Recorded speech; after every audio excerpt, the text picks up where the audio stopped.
Hi, my name is Phil Mandel, longtime member of Toastmasters, and I'll tell you what, I play piano. It used to be that if you wanted to listen to me play piano, you would have to sit over there or over there and turn your back to me because otherwise I'd be too nervous. Now I can play for hundreds of people. I get standing ovations, not necessarily because I'm that good, because I'm that confident. Also true for speaking, public speaking, small groups, big groups. I'm fine. Not the sweaty, knock-kneed person I used to be when I first started. Phil Mandel, Toastmasters, we hope you'll join us. Welcome to TV Toastmasters. I'm Ken Coomes, and I'll be speaking with Beth Genley tonight. We'll actually be speaking with each other about writing. So welcome to the program, and welcome, Beth. Thank you, Ken. I'm really glad to be here again. And I'm glad to be talking to a fellow author. I understand that you write about killing, but not murder mysteries. What's up with that? It's not fiction at all, Ken. I write for people who are killing it, and it's killing them. So service-hearted professionals who are working very, very hard and are headed into burnout. And my book is called Save Yourself from Burnout, A System to Get Your Life Back. And it's written, believe me, from the heart, but it's based on facts. It's certainly not fiction. Well, it sounds very interesting and necessary for, I'm sure, a lot of people. Was it written slanted toward a particular industry or across the board? Pretty much across the board. It comes, both the authors, myself and the doctor I wrote it with, come from the healthcare profession. So some of our examples come from the healthcare profession.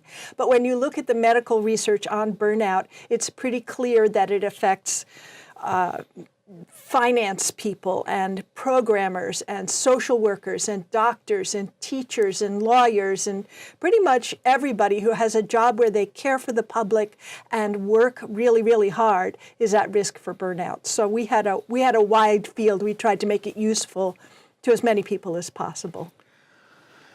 I'm sure that it is useful to very many people, and I'm baffled. Even though I write, I've never written nonfiction at all. So tell me, I have family that write fiction, and it scares me. I'm afraid to even go into that realm. It seems like it takes a reach of imagination that I just can't quite. So how do you do it? Well, first of all, mine isn't scary, I hope, because I'm not writing in that genre. I write science fiction and fantasy. Which I love. But the idea is to come up with an idea from anywhere. Be inspired by a nonfiction book you've read or an author. Be inspired by Toastmasters or something you're experiencing, and turn that into a story driven by character. I think regardless of the genre, if the story is character driven, it's going to reach a lot more people, just like you're trying to reach people that are maybe experiencing burnout or closing in on that. Character driven story reaches everyone in every walk of life so they can relate. So when you are working on developing a character, I've heard authors say that the character is kind of talking it to them in their head and kind of develops a personality of their own inside, or are you more sort of methodical with it? How does it work for you? My characters take me in places I never dreamed of. And I tell people that. I'll be writing the story and I've got an outline and I know where I want to go. And all of a sudden, the character, because of who they are and how they react to things, they come up with an idea that I would not have thought of. Of course, I'm the one thinking of the idea by placing myself in their position. All of a sudden, the story takes a turn and something else develops. I let that happen because I think the characters that way become more relatable and less cardboard. When you're writing nonfiction, for me, that process would be overwhelming, I think. It must involve tons and tons of hours of research and checking facts and talking to people. How do you write something important to people that is real and true that will help them? Well, I have to say the checking facts part is the fun part for me. I really love the research. I really love digging into, what other people have to say about this and what does the research show, and trying to get it as close to the state of the scientific art as I can. And telling that story is fascinating to me. And my co-author, who I met through Toastmasters, has a tremendously visual mind, which I do not, and she is amazing at coming up with metaphor and extended metaphors. And a lot of times when I'm going into the dry facts, she would take it over to, well, let's make a story out of that. So she really inspired me there.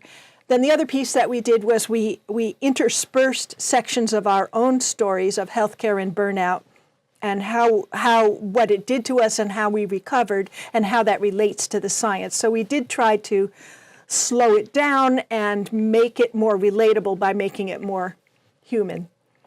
I'm hearing something that feels common to me there. Yeah. I'm hearing that Toastmasters helped in the writing process. Am I correct? Toastmasters helped a lot in the writing process. When I first arrived at Toastmasters, I was a university instructor, and my theory was that you just turn on the information hose and turn it up to high and go. And most audiences don't enjoy that. And also, I was taking my personality out of the speech, and most audiences don't enjoy that either. So learning to be more authentic and more relaxed with my material translated right into the writing. It was really great. How about you? I've actually credited Toastmasters in an acknowledgement in 2 of my books so far. The 3rd one just came out, because I find that Toastmasters, when I think about constructing a speech, that helps me think about how to construct a story. Think about the audience that I'm speaking to, helps me relate to the audience I'm writing to. So for me, Problems in Paradise, the book that just came out, embodied some of those skills I'd picked up through Toastmasters as well. And a lot of people in Toastmasters, like yourself, have interesting stories that I get to learn about and give me ideas, get that inspiration. You could do the same thing, and I'm sure you could write some great fiction as well. Maybe. I think that it takes a kind of loosening up that I have not achieved yet in some way. I don't know. It seems very scary to me. Well, I've recommended to other people, maybe you want to write some more nonfiction, maybe an autobiography, or maybe stories from your life that are true, or maybe fiction, whatever you want to write. Have you ever tried or heard of or experienced what they call NaNoWriMo? You know, my daughter has done NaNoWriMo every year for many, many years, and I tried it, and it just didn't work for me. But for people that it works for, it's amazing. You might talk about that a little bit. It's a great tip for a lot of our viewers, I think. Well, National Novel Writing Month, although you don't have to be writing a novel. And the idea is in November every year, a nonprofit organization provides online tools for tracking your progress, and you try to write 50,000 words in 30 days. So that's a half a novel, really. Or a third of a novel or a fourth of a novel or whatever. But for me, the 50,000 words was the core of the first book. Mm-hmm. The idea is you learn about your writing skills and where you can grow and your process. I always thought, I need 3-4 hours uninterrupted, lock myself in my study, nobody bothers me, and I write. Part of that time is staring at the blank page. Part of that time is writing and editing and tweaking. I realized through Nano, if I've got 20 minutes, I can write a paragraph, or I can tweak a paragraph, or I can revise a page. So I can write little smaller chunks, more of them throughout the day, and get there. And Nano taught me that. But I've heard recently about another program that is not necessarily aimed at novels at all, 750 words. It's also can be free, or you can pay for special support. And you try to write 750 words per day, which is about half, just under half of what Nano requires. You don't target November. You target that 750 words a day, and you set your goals, and you achieve badges when you achieve your goals. A wall of shame if you don't, if you set yourself up. But you don't have to set a goal, so you don't have to take that risk until you're ready. And you could be working on Burnout 2, or what to do now that you're not burned out, or whatever your nonfiction desire would be. It sounds like your writing process is pretty straightforward, that you decide, I'm going to write right now, and you kind of make a space and you do that. My writing process is pretty tortured. It involves 2 or 3 days of thinking, I ought to be writing, and another day of thinking, why haven't I been writing all this time? and then a morning of fooling around and playing solitaire or doing something stupid, and then thinking, I will feel really bad if I don't write something. And then I start writing, and then I can write for 8, 9, 10 hours, and it just flows. But I have given up worrying about the 3 days of messing around that happen ahead of time, because it seems to be part of my process, that somehow my brain needs to take me the long way around, which is why NaNoWriMo didn't work for me. I spent so much of the time agonizing that I wasn't writing, and I do that anyway. I don't need pressure. Every writer has their own process. Yeah. And I imagine if you talk to 50 writers, you'll get 50 variations on the same theme or a different theme. Sure. It took me 3 years to succeed at Nano. The first 2 years I flopped miserably. I like to say I have an excuse because the first time I heard about it was the middle of November on a road trip from my daughter-in-law before she became my daughter-in-law. So I didn't have a full month, so that was an excuse, but it was an excuse. I could have done it perhaps. Took me a couple of tries before I finally got there. So for me it did work eventually, but not the first time. Oh, that's cool to know. But as far as the tortured process, I can relate to that too. There are times when I think I should be writing. I go to the office, I find something else, I read an email, whatever, and the next thing you know, the distractions have taken over and it's time to leave the office. So I can be there with you. Do writers have burnout? My dad did. My dad was a writer, and he had years worth of burnout where he felt very, very blocked. And I'm not sure if he died before that cleared itself out. So that's kind of a long, difficult story. But yeah, I've seen it happen. Yeah. So back to burnout can happen in any walk of life, Yeah, it or certainly any endeavor. Can. Yeah. Tell us, Ken. I want to make sure that you get your titles of your books out before we finish here. I've heard about Trouble in Paradise. Problems in Paradise. Problems in Paradise. Yeah. Well, the idea is 2 trilogies that weave together, one fantasy and one science fiction. Wow. So book 1 in the fantasy came out. Once there were dragons. Then book 2 in the fantasy came out unexpectedly. I modified my timeline based on fan response to book 1 when I got emails from Australia and England and people wanting to proofread or edit so they could get the next copy sooner. I changed my mind and rushed to book 2 of the fantasy series, There Used to Be Dragons. But now I've adjusted the timeline, and Problems in Paradise is the first of the sci-fi trilogy. If I do my job right, a reader can read just the fantasy trilogy and enjoy the story, or just the sci-fi trilogy. If they read both, all 6 books, ideally they'll have the complete picture, at least if I do my job right. Wow, that sounds like a whole lot of fun to read. I have to look these up.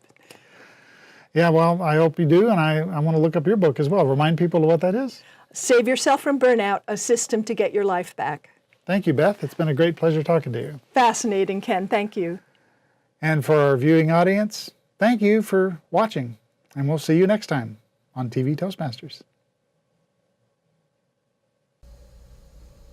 Hello everyone, my name is Christopher Taylor and I'm with TV Toastmasters. My home group is Feedbackers in Beaverton, Oregon. I first joined Toastmasters for a couple reasons.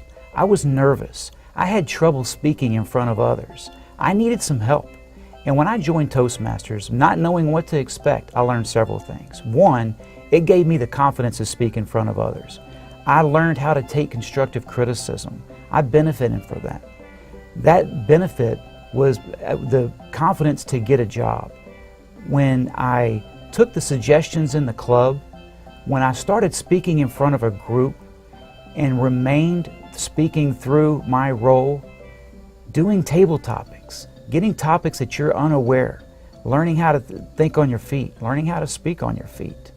I first started working managing the Berkshire Hathaway account. I started as a back office role, not the face of the company. It didn't take long until I was dealing directly with the executives. Today I give executive briefings for Verizon Enterprise in the highest level in the enterprise space. And I'm grateful, and I owe all of that to Toastmasters. Thank you. Hi, welcome to TV Toastmasters. I am your host, Cathey Armillas, and with me today is Dave Barcos.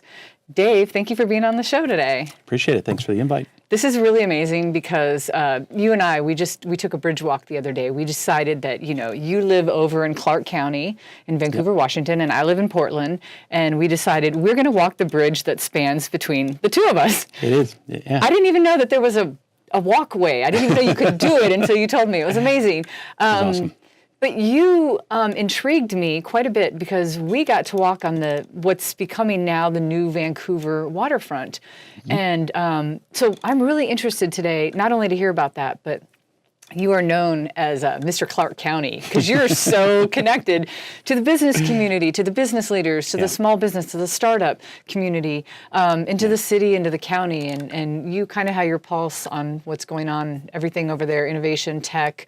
So tell us what's going on over there in Clark County. There's a ton of things, and it's been brewing for a long time. Everybody has been saying there's a bunch of new things that have been coming inside of Vancouver, and that's been a real hotbed. The waterfront is one really huge visible piece that's just come out, and it's an amazing thing. I say it's basically a new downtown. There's about the entire plan is around 20 city blocks, about $1.7 billion development that's going to have retail, housing, apartments, and 2 hotels are planned, a public market, and it really kind of connects Vancouver, the city of Vancouver, back to the waterfront. That's something that hasn't been there for a really long time.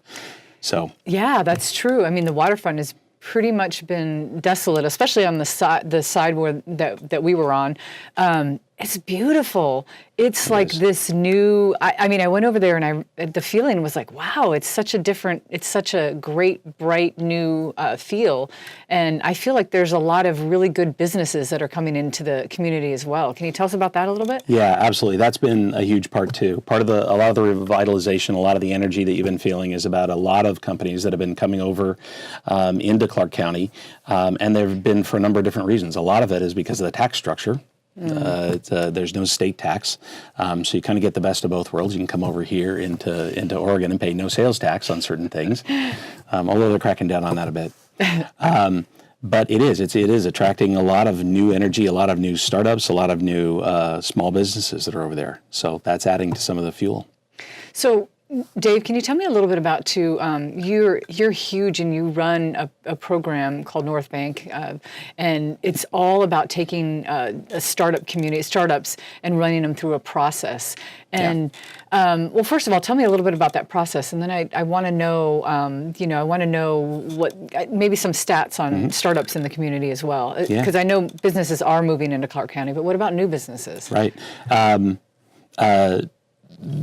There's been a lot of activity. North Bank Innovations is a nonprofit that I started about 3 years ago, and it really has been to give new startups a pathway to be able to succeed. So we set up a framework where we deal with the different aspects of their business. We talk about the different stages, and we set up guidelines and expectations for each one of those stages.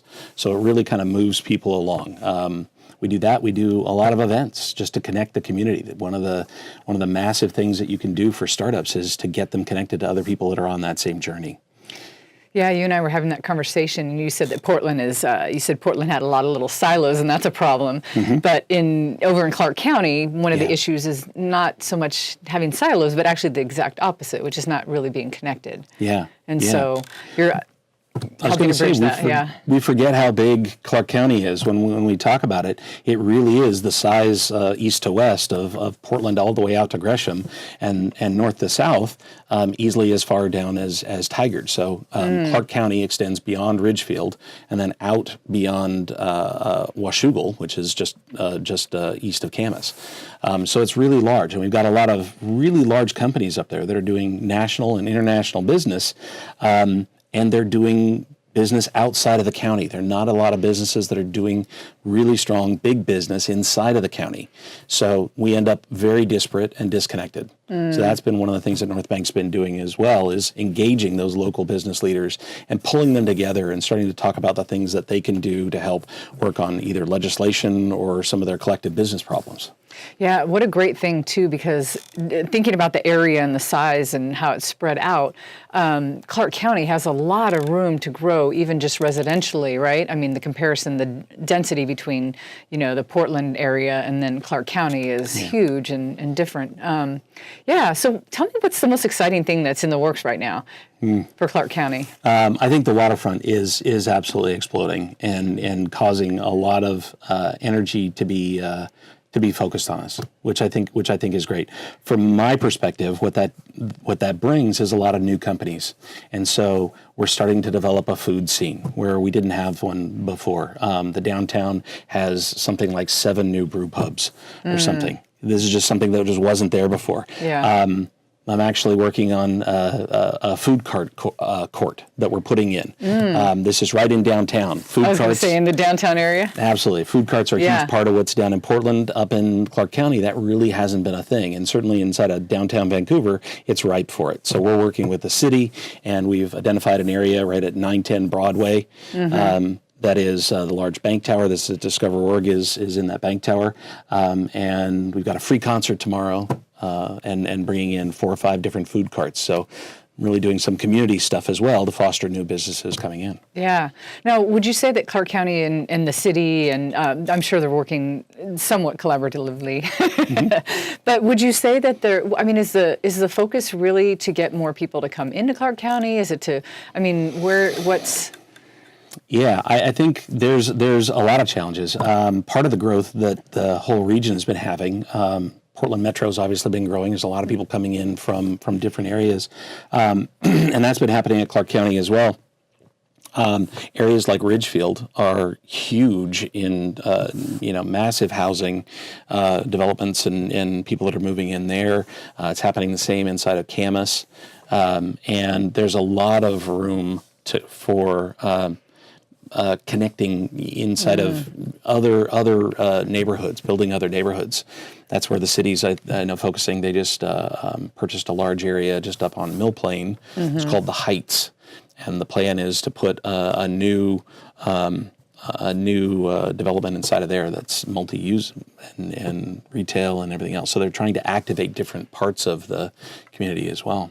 You know what I'm hearing, and correct me if I'm wrong. I'm just hearing this because of things that you're saying, but.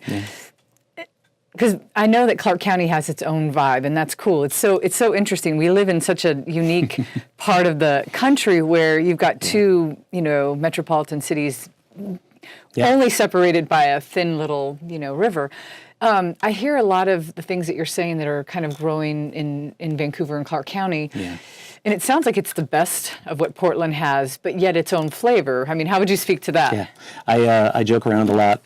Portland has always had kind of a east side, west side feud. There's always been, what Beaverton and Hillsborough kind of added, and then the southeast kind of vibe. So there's always been that east-west thing. I always say Vancouver and Clark Counties come out as Portland's upside.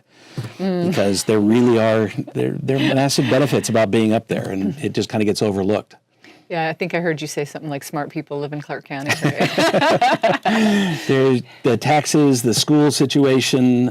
There's a lot of the challenges that are facing some of Oregon really are not challenges up there. Yeah. The biggest one we have is obviously the commute. It's the worst challenge that's been plaguing 20% of Clark County. Yeah. All kidding aside, I live in Portland, so I'm on the other side of that. But yeah, tell me a little bit about the bridge. That's an interesting clog right there. It's got to be one of the worst commutes between 2 states that I can think of. Yeah, it really is, and it's gotten nothing but worse over the past 5 years. The main pathway for the main there's 2 segments of the I-5 bridge. The older one is actually 100 years old, just turned 100 last year. The other piece was put in the 70s, and they're very, very narrow for the time that they were. So it is a natural choke point. It's worse coming north. Hayden Island traffic adds on at the last minute. And there's been legislation that's been put forth to put the Columbia River Crossing, CRC is what it's called. It will solve a major portion of it, but the whole I-5 corridor is kind of a choke point. So in the next few years, they will plan. They will be putting a new bridge there. Yeah. What it looks like remains to be seen. Right. Well, that's so exciting. Dave, thank you for sharing that. Just one last tip, because you are like huge in the startup and the business community. I mean, what would be a tip that you'd have for a business that's either moving into Clark County or one that wants to start in Clark County? Yeah. I think there's some amazing resources, and I think the challenge with when I say we've been a disconnected society, a lot of times people don't know where to go. That's part of the reason that we put North Bank in place, is to give people a resource. The CREDC, CREDC, a lot of things to string together. Columbia River Economic Development Council. There's some phenomenal people in there that are really well connected as well, and they can help new businesses make connections to other existing people or resources.